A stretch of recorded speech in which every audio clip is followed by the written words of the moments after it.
Assalamu alaikum. Wa alaikum assalam wa rahmatullahi wa barakatuh. Actually, there is one question who give me a pain, and I'm looking answer for that question.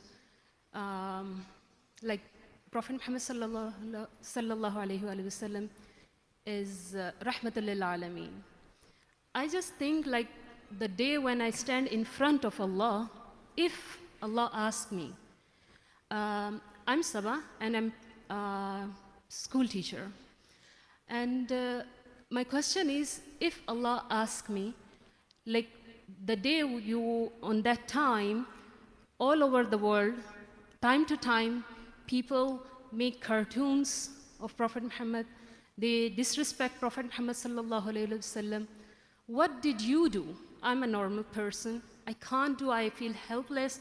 And people use so-called freedom of speech. And when they did something wrong about our Prophet Muhammad sallallahu alaihi wasallam, it hurts us. It's bleed, means I don't know what to do and how I stand in front of Allah. So that is my question, like what I do and how to handle this pain. And being a Muslim, what would I do? The sister asked a very important question, that what if someone abuses the Prophet, draws cartoons against the Prophet, insults the Prophet, it hurts you? Good. That's the sign of a mu'min. If someone abuses the Prophet, it doesn't hurt you, that means you're not a mu'min. If someone abuses the Prophet and nothing happens to you in your heart, then you are not a good Muslim. Very bad. If someone abuses the Prophet, the Rahmatul Alameen, something should happen in your heart. If not, so that itself, that something is happening in your heart, shows that you're a mu'min sister. Number one. What should you do? I've given a talk on 15 action point for the Muslims when someone abuses the Prophet or attacks Islam. It's a full talk of mine of 1 hour. I can't do that now. But number one is that a Muslim should feel something in the heart. What he can do? 15 action point, doesn't have time. Number one least you can do is first feel bad in your heart, number one. Object to the thing what's happened. At least object in your heart. Make an objection in your heart that what the person has done is wrong. What the Danish cartoon is wrong. Number one. First you have to in your heart go against the person who has done it. Number one. Number two, try and spread it as much as you can. Whether on the internet, whether on your Facebook, whether on whatever you have. See to it that you spread your objection to the other people so that they know it is wrong. You can take from the internet books on the Prophet and spread it. You can distribute literature, you can distribute pamphlets, you can take a part in, I'm just saying fast. You can take a part in a protest. And you try and contact 10 most influential people that you know. You may know the manager of your building, no problem. Someone you know, phone them and tell them, my objection is there, see to it you convey to others. Who is 10 most influential? In my thing, okay, I've got some top people in the world. And I tell them, what is the government doing? I call the Prime Minister, I call the Minister. I'm a small person. But I know these people. Tell them, my objection is there, see to it you convey to others.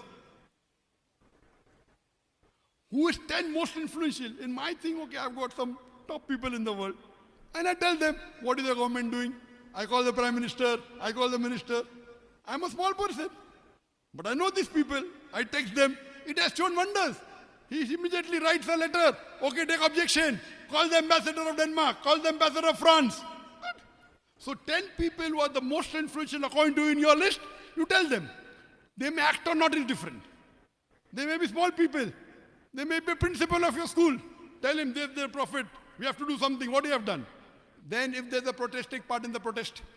But see to it is peaceful. And it goes on. If you can go and write an article, if you're good with the pen, okay. If you can go to the satellite channels, give an interview. If you own satellite channels, have programs against what has happened. Your social media may be blocked. When I wrote against Macron on my social media, my Twitter got blocked. What I wrote? Only a verse of the Quran, that Allah will punish those people who curse the Prophet. Blocked. No problem. We start again. My Facebook was blocked in 2012. We got it after 6 months, 2013. Now, mashallah, in 10 years, it has reached 23 million. My Twitter gets blocked always. we are doing for sake of Allah.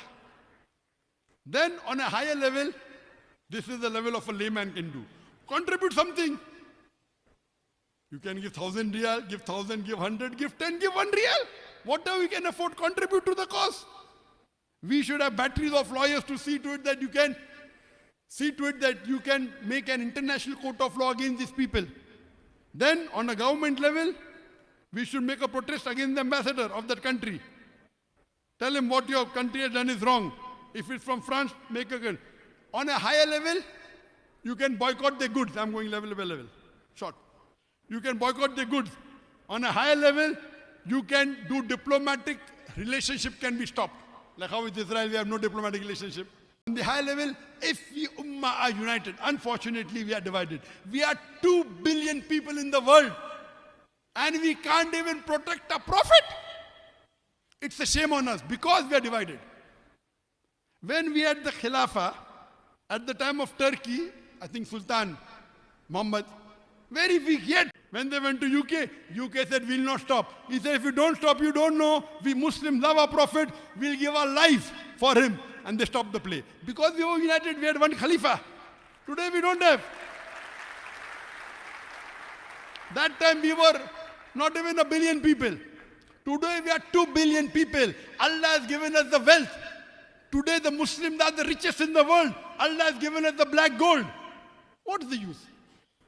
Because we are not close to Quran and Sunnah. If we Muslims are united, will anyone have the guts to put the photograph of caricature of the Prophet on the building? The problem is, we love the kuffar more than Allah and more than our Prophet. We think they can protect us. We take protection from kuffar than take protection from Allah and His Rasul. We are afraid that if we object, they will put embargo on us. They will twist our arm. Let them twist. Allah is testing you. Allah tests everyone according to their level. What level Allah has given you as a teacher, are you doing your job? Allah will not question you whether that prime minister or that president of a Muslim country did the job or not. Did you do or not?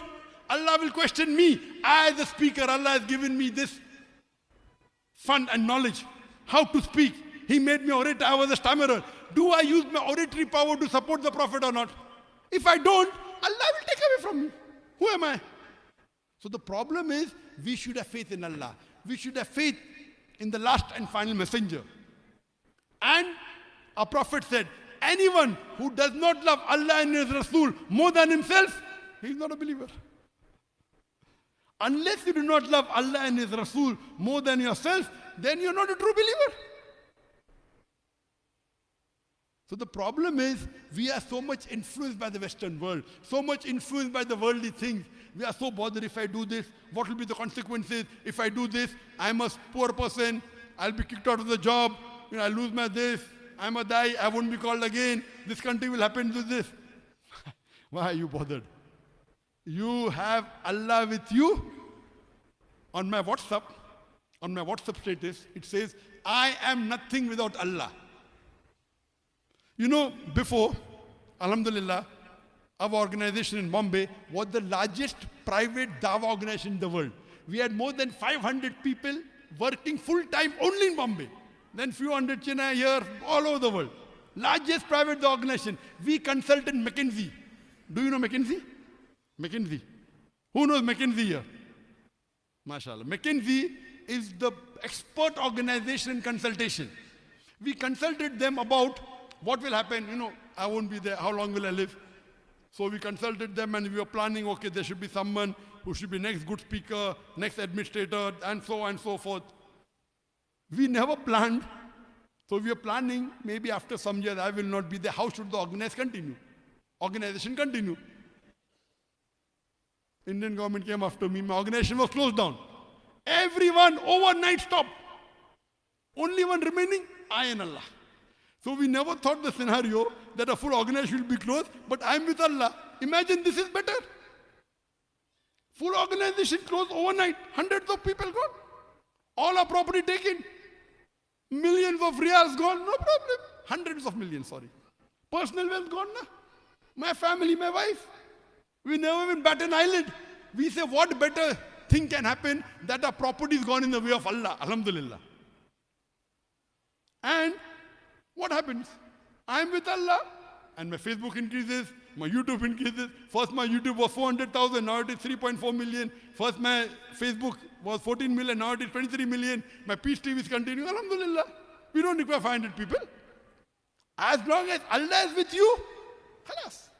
So all the Muslims should see to it that we always follow the guidelines of the Quran and the Sahih Hadith.